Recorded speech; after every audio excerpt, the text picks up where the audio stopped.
Hi guys, and welcome back to our channel. This video today is not scripted. It came because of some questions I was asked online, and so I thought I would go ahead and just address them. I'm probably not going to do like any editing at all on this, so we will see how that goes.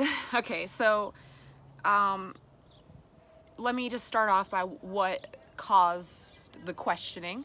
I mentioned in a post that I had a really rough night last night. I'm looking at the wrong camera. Had a really rough night last night and ended up being up most of the night with night terrors. And so I was asked about it, and we're going to address it. So the person said, I'm reading it off my tablet. Sorry for your tears. What do the doctors say? What meds are you on? Maybe you need different meds or a doctor, but I'm sure I'm not to ask. But I am sure I'm not the first to ask that.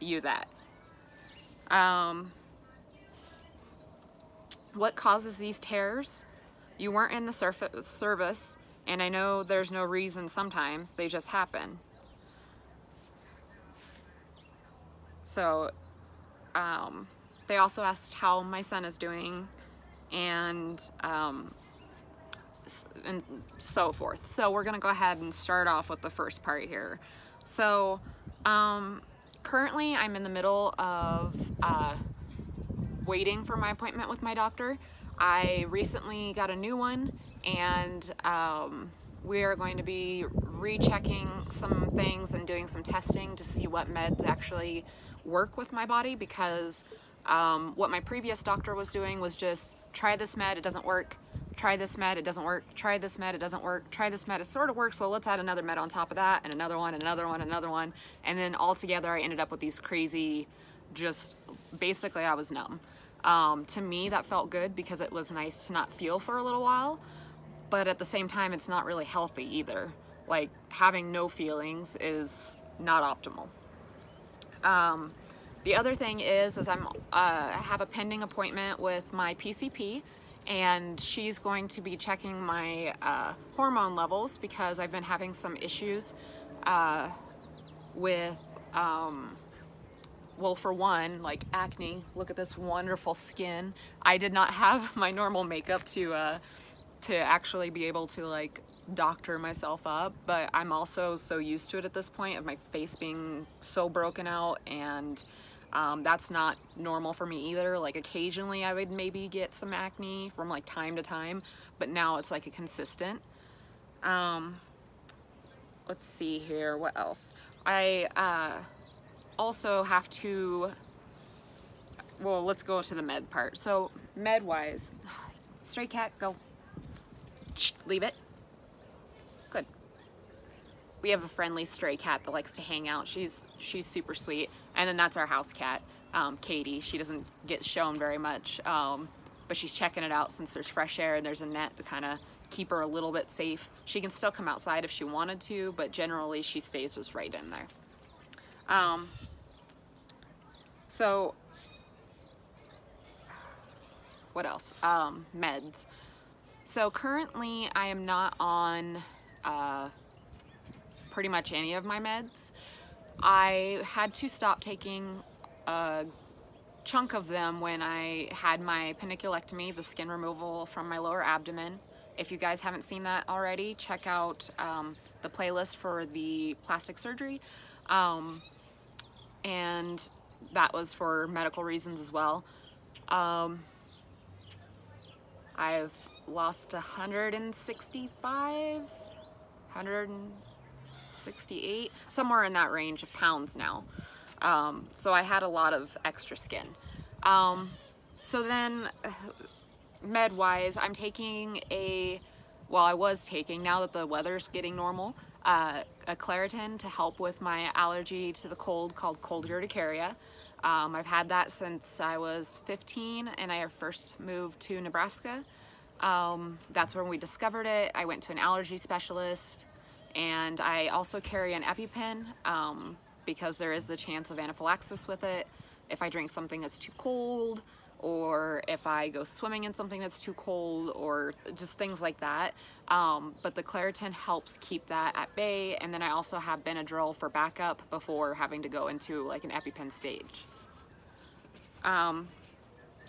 I wasn't feeling very good with my RA meds. They were making my hair fall out, and I was gaining weight on them because they had me on prednisone and methotrexate. Methotrexate is like a low-dose chemo, and I just didn't feel good for like 2 to 3 days afterwards. And when you're a stay-at-home mom, you can't exactly just be like incapacitated. Sorry, little bug, you need to out of my way. What else? I do have some sleeping meds. However, I am so low on them, I save them for really bad nights. I've been on sleeping meds on and off for the last couple of years. Well, like at least the last 2 years, since all of my main trauma like really triggered. I'm sorry that I'm saying so much. I'm just, like I said, I didn't write anything down. I'm just kind of speaking to you guys just willy-nilly. Let's see. So yeah, seeing new doctors.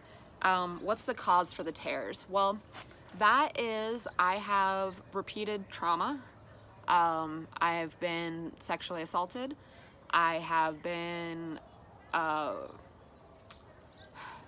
belittled and berated and made to feel less than by a teacher who took advantage, and he did a lot of things that ruined my college career and potentially any career in the community doing law work. And it wasn't just me. One of my friends was also a victim at the same time, or victimized at the same time. And I was able to get over that. It took quite a bit. At this point, I don't cry about it anymore because I don't have any more tears to shed over it. He didn't win. The other thing is, I was belittled and berated and threatened at one of my previous workplaces, not only by a coworker repeatedly, who even shoved his finger at my face, but also by the chief that worked there as well, who basically made it a point that we should just drop the issue, and that his boy was his boy and I better back down. That's kind of summarizing it. I'd go into a little more detail in another video. Feel free to check out my playlist, especially the mental health ones. I talk a lot about that. And then what else? Let's see. Another thing that I have is that because I have so much empathy for people, and empathy and sympathy and all of that jazz, that I have also suffered vicarious trauma, which means that other people's traumas that they've told me, I have actually like felt the emotions that they were telling me about. So when they were telling me about abuse or things like that, it actually resonated within me and made me feel very very emotionally distressed, and that was something that I actually took a training on to learn how to better handle those situations. During the issue with my past employer, that's when it got really bad, and that was about 2 years ago, and that is when my panic attacks began. And with my panic attacks come pseudo seizures, and I become mute depending on the situation. It just kind of depends how stressed I am. With doctor recommendation, I got a service dog, which is Stone here, who's laying behind me. He doesn't venture very far from me. Ooh, I'm opening all kinds of stuff on that tablet. And so, oops.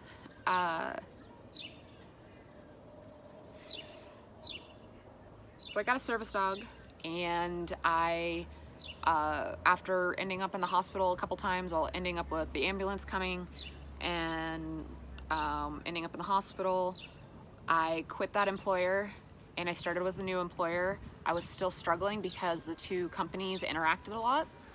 And for me, a trigger was even just like a blue truck or a blue car, or like a certain shade of blue would trigger me.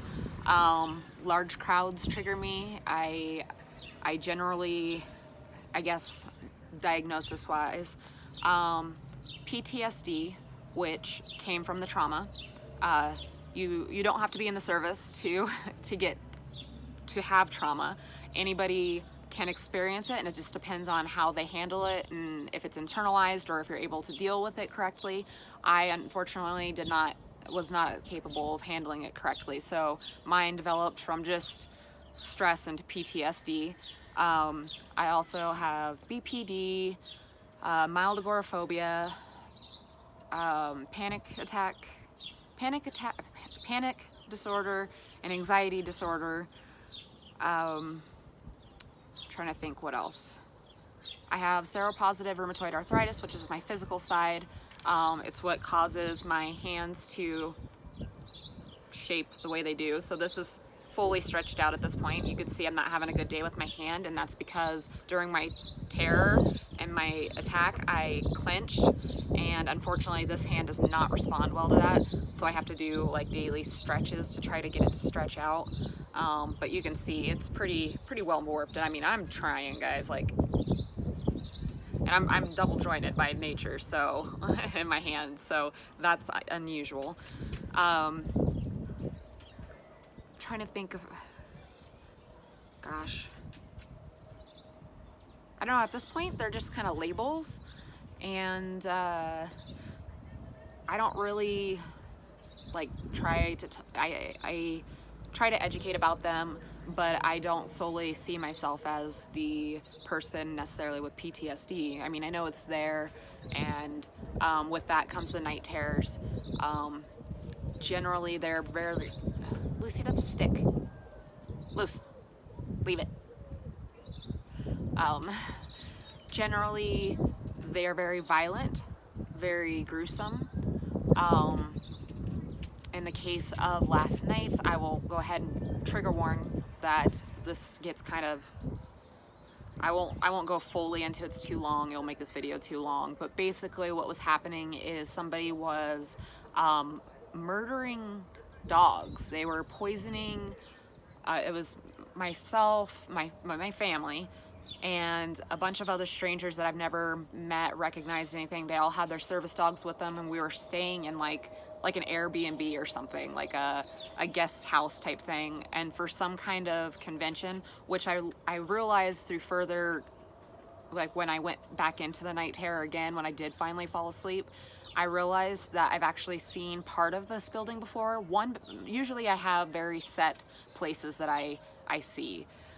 This one was completely new to me, so I didn't recognize it as being a terror. Usually if I recognize the area as a bad area, I have enough consciousness that I can bring myself out of it, and or I can change it or alter it.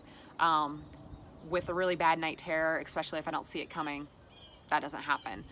So anyways, there's part of the building was reminiscent of what I've dreamt of before, and I just didn't realize it in the moment because I was already too deep in it. And it's like an educational building, like I almost want to say like an academy or something, but it has this big yard in the back. And every time I've been there in my dreams or terrors, it has always had dogs or animals just running through the yard very randomly. I've never thought too much about it. And this time it was, first it started off with a guinea pig carrying a dead rat, which is very unusual. Rats generally will kill the guinea pigs, not vice versa. And there was some screaming, and I rushed to see what was happening because I thought somebody was in trouble. I'm somebody who likes to help people. That's just what I like to do. It's kind of a therapy for me to help people, but it also helps myself. So the other thing is Sorry, somebody's driving by. When I ran to see what was going on, this person's dog was, their service dog was spitting up blood and very lethargic and was very clearly dying. I called my husband, and he kept our son away from it, and I look over and there's another dog dying, and I realize that Stone is missing. So I rush to find Stone, and he is spitting up blood. But the other thing that happened is that apparently he was so lethargic that he laid down in front of a heat source, like a space heater of some kind, and it had completely melted part of his face. Like the fur off of it had burnt away, and so there was like a white patch going across his face of like burnt flesh, and then his hair around it was singed like a dark orange because he's kind of orangey in color, and that was what got me. I called the vet, and in my dream, my night terror, called the vet, and he showed up, and I had my leash wrap on, and it had my service dog patch on it, and he grabbed it and he looks at it and he goes, is this a fake service dog, huh, little girl? And he called me names, he belittled me. I just kept pleading with him just to save my dog, and he just kept insisting that I was a whore who didn't deserve this dog, and that I was disgusting, and you know, that just all these horrible things. And when I was looking at Stone dying, I screamed, and I just kept telling him, just help him. And then when Stone died, that is when I just like screamed internally, I guess so loud that it woke myself from that night terror. And then with that, usually I will, I don't know how to describe it per se, but it was like having somebody watching over me, and that kind of goes into the agoraphobia side. So because I felt so threatened in the dream and so challenged in the dream, and just how aggressive the guy was being with me, you know, jerking on my leash wrap, and you know, really getting at me, and you know, my husband is there trying to keep the baby away and trying to do all that. It was a very traumatic dream, and Stone tasked for a little while, so he did some DPT while I rubbed him and made sure he was okay and felt that there was no burns or anything like that. I went and checked on my other dog just to make sure she was okay. I cried for a long time. I clenched for a long time. I tried to do some relaxation exercises, and David woke up and assisted by also doing deep pressure therapy, basically. Leave her alone. Doing deep pressure therapy, and also just reassuring me that it was just a dream, it wasn't real, those things aren't true, and that Stone is safe and loved and well taken care of. Yeah, from there I ended up watching some cartoons, because that's my go-to when I have really bad dreams. I can usually watch some cartoons, and that kind of lightens my brain a little bit from all the negative thoughts. And then I fell asleep again. Loose, get out of my plants. Now see, that's what I was talking about. And so anyways, I fell back asleep, and I went right back into the night terror. This time I kind of recognized it, and so I took the chance to try to catch a few more details before it got bad, and then I woke myself up. What you doing, Stone baby?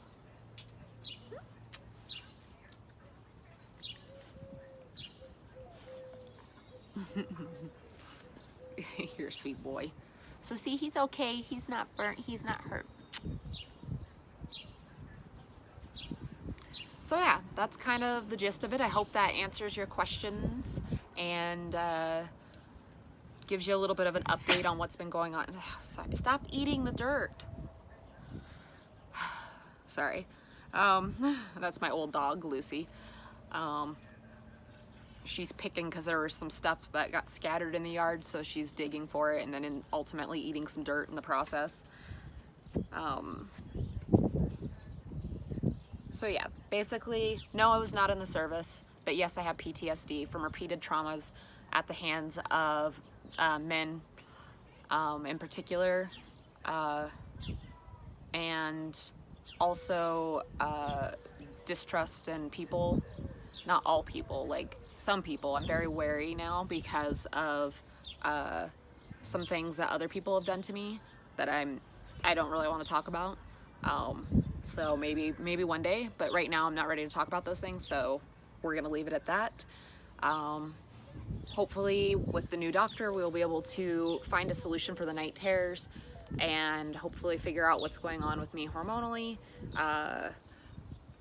because there's just a lot of weird symptoms my body is expressing, and I'm not pregnant. I'm putting that out there right now, not pregnant. It's been checked, not pregnant, okay? So, hope that satisfies your curiosity, and I will see you guys later. Bye!